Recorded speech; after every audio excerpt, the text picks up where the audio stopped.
The elevator doors opened directly into my penthouse, and there they were. My mother was already walking toward the kitchen like she owned it, trailing her fingers along the marble island the way she used to do at the house I grew up in. My father stood in the center of the living room with his arms crossed, head tilted back, taking inventory of the ceiling-to-floor windows overlooking the city. My brother Derek was slumped on my cream sofa with his shoes still on, scrolling his phone like he'd been there 100 times before. 3 rolling suitcases sat clustered near the entryway like they'd already decided they were staying. I hadn't spoken to any of them in 4 years. I want you to understand what 4 years actually looks like. It's not just silence. It's birthdays you spend alone wondering if this is the year someone picks up the phone. It's Thanksgiving with your college roommate's family because yours made it very clear you weren't welcome at their table. It's building something from nothing while the people who were supposed to cheer the loudest pretend you don't exist. 4 years. And now they were standing in my home, uninvited, rearranging the throw pillows. My mother turned when she heard the elevator. She smiled. Not the soft, apologetic smile of someone who understood they'd done something wrong. The wide, comfortable smile of someone returning from a long vacation. "Claire, baby, this place is gorgeous." I didn't move from the elevator threshold. "How did you get up here?" I asked. "The concierge has a list. We told him we were family," my father said. He was very accommodating. I made a mental note to have a conversation with the front desk the moment this was over. But right then I needed to understand what I was dealing with, so I stepped inside and let the elevator close behind me. Let me go back, because the story of why they left, and why 4 years passed without a single word, matters more than most people realize when they look at a penthouse and assume the person living in it had an easy road. I was 23 when everything broke. I had just finished my 2nd year of grad school computer science. University of Michigan, on a partial scholarship that I was supplementing with 2 part-time jobs and the small college fund my grandmother had left me before she passed. It wasn't a fortune. $18,000 that she'd set aside, specifically, in writing, for my education. She'd told me that herself, the last Christmas I spent with her. "That money is yours, Claire. Don't let anyone touch it." My brother Derek had opened a restaurant the year before. Derek had never worked in a restaurant, never studied business, never demonstrated the ability to manage so much as a shared apartment utility bill without 3 reminders. But he had confidence. And in my family, confidence was mistaken for competence on a regular basis. My parents had co-signed his lease, put up a chunk of their savings, and spent the better part of that first year telling anyone who would listen about their son, the entrepreneur. By the time I came home for spring break, the restaurant was hemorrhaging money. Derek had gone through his initial capital in 7 months. He'd taken out a personal loan on top of that. He owed 2 vendors. His landlord was sending notices, and he'd started borrowing from friends who were no longer friends. My parents sat me down at the kitchen table the second night I was home, and my father slid a piece of paper across to me. It was a number. $32,000. "We need you to defer school for a year," my mother said. "Get a full-time job, contribute what you can. Derek just needs a bridge. Once the restaurant turns the corner." "There is no corner," I said. "That restaurant is going to close." My father's jaw tightened. "You don't know that. I've seen the numbers, Dad. You showed them to me yourself last Thanksgiving and asked me to look them over. The margins don't work. The location doesn't work. The concept doesn't. So you're not going to help your brother." That was the whole sentence. Not a question. Not an opening for discussion. A verdict. I told them I couldn't defer school without losing my scholarship. I told them I would contribute what I could from my part-time jobs, $200 a month, maybe more in summer. I told them I loved Derek and I wanted him to succeed. What I did not tell them because I didn't discover it until 2 weeks later, sitting in the financial aid office staring at a statement that made no sense, was that my college fund was already gone. $18,000. Withdrawn 11 months earlier. My mother's name was on the account as a custodian from when my grandmother first set it up. A technicality that my grandmother had never imagined would matter because she trusted her daughter. It mattered. Every dollar was gone, transferred in 2 installments, to an account I didn't recognize, which I later confirmed was Derek's restaurant operating account. I called my mother from a payphone outside the financial aid office because my hands were shaking too badly to trust myself with my own phone. She didn't apologize. She said they'd planned to tell me. She said it was a loan, not a theft, and that Derek would pay it back once the restaurant was stable. She said sometimes family has to make hard choices. "That money was left to me," I said. "Grandma left it to me." "Grandma left it for the family," she said. "You're being selfish, Claire." When I got home for the summer, there was a conversation I still think about sometimes, because of how clinical it was. My father sat across from me and explained, in the tone he used for discussions he considered already closed, that I needed to adjust my expectations. The family was in a difficult position. Derek's situation affected all of them. My continuing to prioritize my own education over a genuine family crisis was not something they were willing to support, emotionally or otherwise. "So if I go back to school," I said. "That's it?" He looked at me for a long moment. "We need to know whose side you're on." I went back to school. I worked 3 jobs my final 2 years. I finished my degree. I graduated with an offer from a mid-sized software company in Chicago. Moved into a studio apartment with one window and a radiator that sounded like it was being attacked, and I spent the next 2 years building the skills that I knew would eventually matter. I met my co-founder Marcus at that company. We had an idea. We left. We built. We failed twice. Pivoted once. And then in year 3, we shipped something that actually worked. A workflow automation tool for mid-sized logistics companies that solved a problem nobody had solved cleanly before. 18 months after we launched, we were acquired. I won't put the number here. What I'll say is that it was life-changing in the most literal sense of that phrase. I paid off every debt I'd ever accumulated. I bought my mother, not my biological mother, but my mentor, a woman named Sandra who'd taken a chance on our first pitch, a dinner I'd been promising her for years. I put a significant amount into investments. And I bought the Penthouse, because I had spent years in apartments with one window and I was done with that chapter. I was 28 years old and I had not spoken to my parents or my brother in 4 years. The way they found me is almost embarrassingly simple. My college roommate Priya, who I adore, and who had no idea she was lighting a fuse, posted a photo from my housewarming party to her Instagram. She tagged the building's location. She also tagged me. My mother follows Priya. I don't know why. I didn't know that until afterward. But she saw the post. She saw the building. And apparently she had a conversation with my father and my brother that I was not part of, and the 3 of them decided that 4 years of silence was an inconvenience they were now prepared to overlook. So, back to my living room. I sat down in the chair across from the sofa where Derek was still on his phone. My mother had taken it upon herself to open my refrigerator. My father was still standing. "I'm going to ask you once," I said. "What are you doing here?" My father sat down across from me. He had the practiced posture of a man preparing to be reasonable. I'd seen it before. It meant he'd already decided on the outcome and was working backward to the conversation. "We've missed you," he said. "Your mother and we've done a lot of thinking. There's been a lot of water under the bridge. We thought it was time." 4 years, I said. "You thought now was the time, honey." My mother appeared from the kitchen holding a glass of water like this was her house. "We're not here to fight. We just want to reconnect. Be a family again. Is that so wrong?" I looked at Derek. "Is someone going to tell me why you packed suitcases?" Silence. The particular silence of people who have a script and are deciding who delivers which line. My father cleared his throat. "We thought, since you have the space." "No," I said. "We haven't even." "I know what you're about to say, and the answer is no.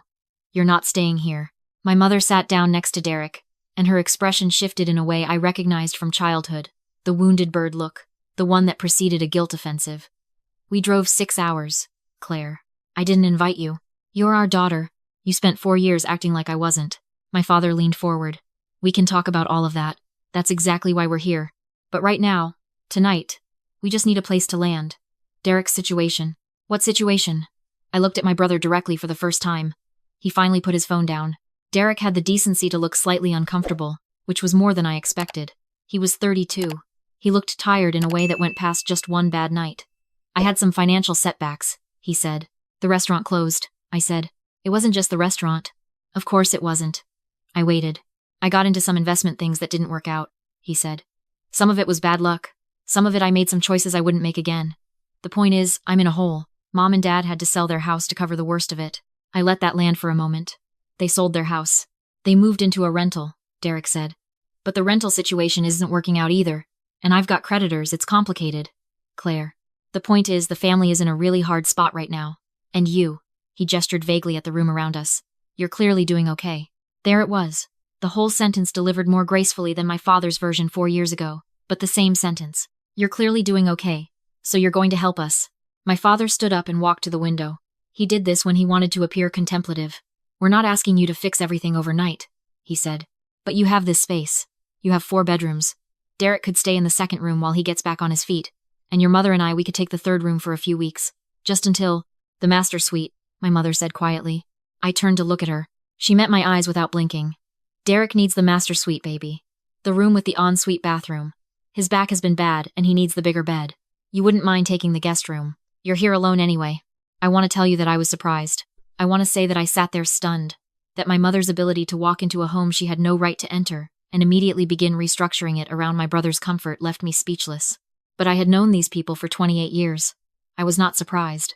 What I felt was something colder than anger, something more useful. Because here is what they didn't know about that night. 2 weeks before they showed up, I had lunch with an old contact from my startup days, a woman named Reese, who now worked as a financial acquisitions consultant. Over salads in the West Loop, she'd mentioned, almost as an aside. that she'd recently helped a client purchase a package of distressed residential debt from a regional bank, mortgages and personal loans that were unlikely to be repaid, sold at a fraction of face value, giving the new owner the legal right to collect. It was not an unusual arrangement. Banks did it constantly. I had not thought about my family in years. But something made me ask a few follow-up questions. Something made me reach out to an attorney friend the following week. And something, call it instinct. Call it the particular clarity that comes from spending 4 years building a company on nothing but your own judgment, told me to wait and see what developed before deciding anything. My family was on a lease in a rental property. The landlord had recently listed a package of notes with a debt broker. I knew this because my attorney had found out for me, quietly, 3 days before they drove 6 hours to stand in my living room. I did not own those notes yet. I hadn't decided yet. I looked at my mother. "Let me get you all something to drink," I said. My father turned from the window. The shift in his posture was immediate, shoulders dropping, the beginning of a smile. Relief. He thought he'd won the room. He thought the offer of a drink meant the resistance was softening. I went to the kitchen and poured 4 glasses of water. While I was at the counter, I pressed the small record button on my phone and slid it into my cardigan pocket. Then I carried the glasses out on a tray and set them on the coffee table and sat back down. "So you need me to let you move in," I said. "Temporarily," my father said. "And Derek gets the master suite because of his back. Just while he's recovering. And you and Mom take the 3rd bedroom." My mother nodded, relieved that I was talking through it instead of still saying no. "Before we get to any of that," I said, "I'd like to talk about something. I'd like to talk about the $18,000. The room temperature changed. My father set his water glass down very carefully. "Claire," my mother said. "That was a long time ago. 11 months after Grandma died," I said. "You transferred it in 2 installments. December and February. I have the bank records." "It was a loan," my father said. "We've explained this. You explained it once. On the phone. While I was standing outside a financial aid office. You told me Derek would pay it back." "Derek." I looked at my brother. "Have you paid it back?" Derek was quiet. "The money Grandma left me," I said. "Money she specifically designated for my education. In her own handwriting, in a letter she wrote, which I still have." "Did Derek ever pay that back?" "Derek's been going through a difficult time," my mother said. "It's been 4 years," I said. "How much of it has been repaid?" Nobody answered, which was its own answer. "I want to be clear about something," I said. "I'm not angry. I've spent a long time not being angry about it, but I want to name it for what it was, which is that you took money that was left to me by my grandmother, without asking me, and gave it to my brother, who has not repaid a dollar of it. And now you're sitting in my home asking me to give my bedroom to that same brother. I just want to make sure we're all looking at that directly." My father's jaw had gone rigid. "We didn't come here to relitigate ancient history. Then why did you come here?" "To be a family," my mother said. Her voice had gone fragile in a way that was designed to make me feel responsible for it. "Because whatever happened in the past, you are still our daughter, and we still love you. And right now we need you. That should be enough." "Tell me about the creditors," I said, turning to Derek. "Tell me specifically what you owe, and to whom." He blinked. It's private. You're asking to live in my home rent-free for an unspecified period of time. I think I'm entitled to a financial picture." My father stood up again. He did that when he wanted to project authority. "I don't think this is—" "Sit down," I said. It came out quiet, not loud.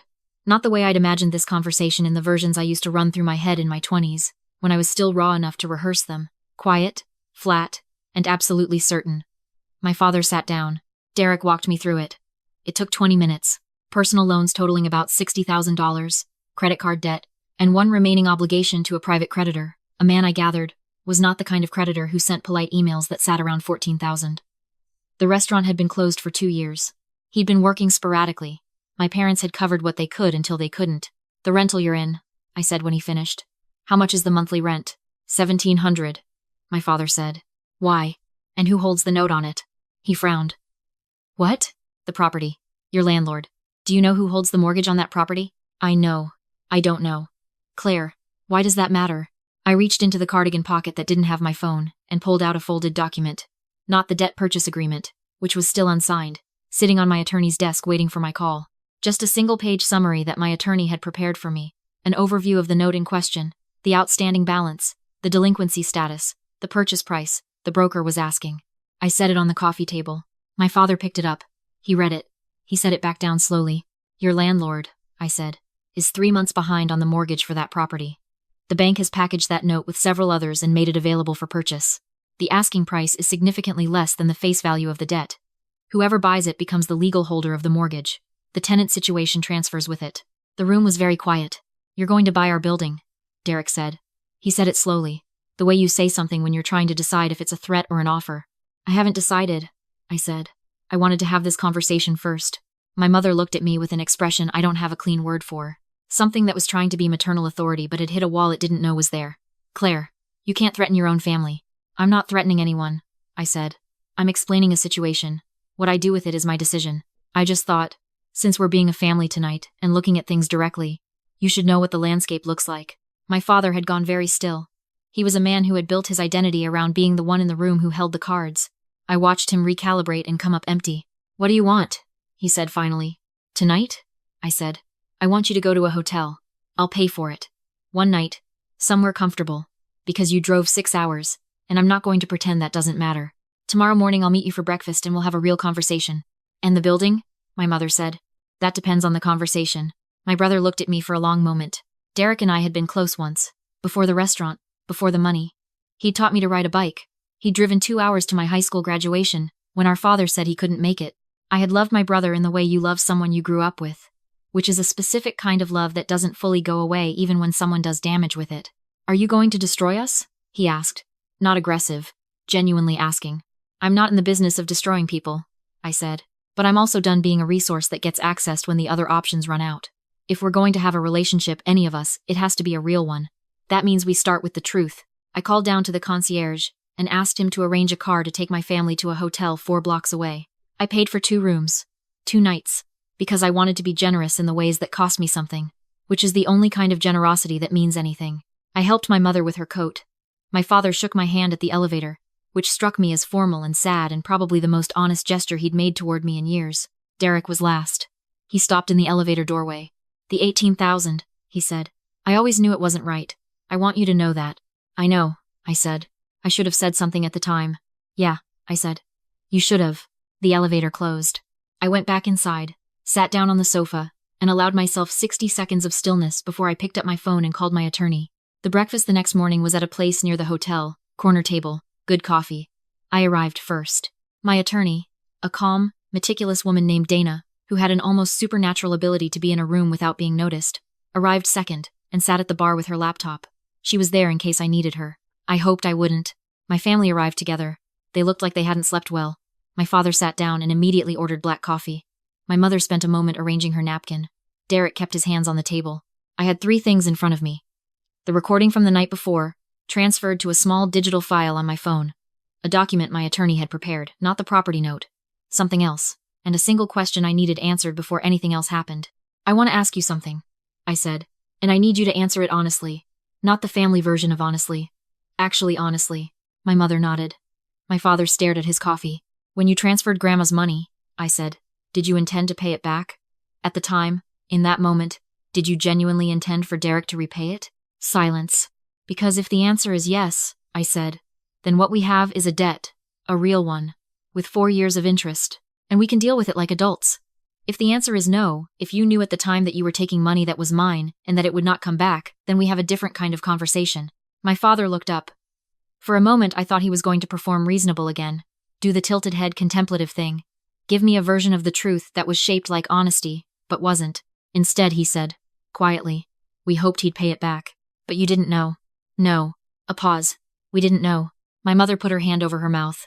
Derek looked at the window. Okay, I said. Thank you. I slid the document across the table. Dana had drawn it up the previous evening after I called her from my couch. It was a formal acknowledgement of debt, not punitive, not dramatic. $18,000, principal, plus 4 years, at a modest interest rate, coming to just over $22,000 in total. A payment plan that Derek could realistically manage on a normal salary over 5 years. Structured so that the monthly amount was uncomfortable but not impossible. A provision that if the first 6 payments were made on time, I would formally forgive the remaining balance. This is what I want, I said. A real agreement. Signed, witnessed, with a payment schedule. Not a family promise. A legal document. My father read it. His expression moved through several things, before settling on something I think was closer to respect than he expected to feel. And the building? My mother asked. I'm not going to buy your building, I said. I thought about it. I decided against it. Not because you've earned that, but because I'm not interested in holding something over you. I wanted you to understand the position you were in before deciding to walk into my home and treat it like it was yours. Derek exhaled. What I am going to do, I said, is offer Derek a 6-month interest-free loan, separate from the debt acknowledgement, to pay off the private creditor. Because that situation sounds dangerous and I don't want anyone I grew up with in actual physical danger over $14,000. That comes with conditions. He works with a financial counselor. He provides monthly updates. If he misses 2 updates, the loan becomes due immediately. I looked at my brother. I'm doing this because you taught me to ride a bike, and you drove 2 hours to my graduation, not because you're owed it. Do you understand the difference? He nodded. His eyes were wet, which I hadn't expected, and it did something to my chest that I didn't have a clean word for either. My mother reached across the table and put her hand on mine. I didn't pull away. Claire, she said. I know, sorry isn't enough. It's a start, I said. We had breakfast. Real breakfast, not a transaction dressed up as a meal. My father talked about the rental, the way the neighborhood had changed, a neighbor's dog he'd grown unexpectedly fond of. My mother asked about my work, genuinely asked, the way she used to when I was in school, and she still thought what I did was interesting. Derek told a story about a disastrous attempt to cook Thanksgiving dinner in the rental kitchen that was actually funny, and I laughed. And it was strange to laugh with them, and also not uncomfortable in the way I'd expected. I did not offer them my master suite. I did not offer to be their emergency fund, or their backup plan, or their insurance policy. I paid for breakfast. I hugged my mother at the curb, and the hug was stiff in the way of people who are out of practice with each other but are willing to try. My father shook my hand again, and then, after a moment, pulled me in briefly. He smelled like the same soap he'd used my whole childhood, and I stood in that hug for exactly as long as felt right, which was not very long, and then I stepped back. Same time next month, I said. I'll come to you. The debt acknowledgement was signed and witnessed by Dana 3 days later. Derek made his first payment on the 1st of the month, and then the 2nd, and then the 3rd. He called me the night before each one, not to ask for an extension, just to check in, which was not something I'd required but which I appreciated more than I told him. The private creditor was paid off in full by the end of the month. Derek sent me a photo of the confirmation letter. I put it in a folder on my desktop labeled with his name and didn't look at it again. The penthouse stayed mine. The master suite stayed mine. I still have the letter my grandmother wrote, in a fireproof box at the back of my closet, in her looping handwriting, with the specific instructions she'd had for me, and the love she'd put into setting that money aside. I think about her sometimes when I'm standing at those floor-to-ceiling windows watching the city below, and I think she would have understood every decision I made. I'm not someone who believes that rebuilding a relationship with your family means pretending the damage didn't happen. I also don't believe that the damage has to be the whole story. People are capable of both harm and repair. Sometimes the same people. What I know is this. I built a life without them. From a studio apartment with 1 window and a radiator that sounded like it was under assault. From 3 jobs and a partial scholarship and a mentor who believed in me when the people who were obligated to believe in me had decided I wasn't worth the investment. I built it from nothing that they gave me. And that is not something anyone gets to take credit for, or access, or move into. But I am 30 years old. And I am not interested in spending the next 30 years carrying the weight of what they did. I put it down. Not for them. For myself. Because I am the one who had to live inside the weight of it, and I decided I was done. The debt is real, and it will be repaid. The boundary is real, and it will be maintained. And somewhere in the space between those 2 things, we are attempting, carefully, and without guarantees, to be a family again. That's not a fairy tale ending, but it's mine, and I built it, and that is more than enough.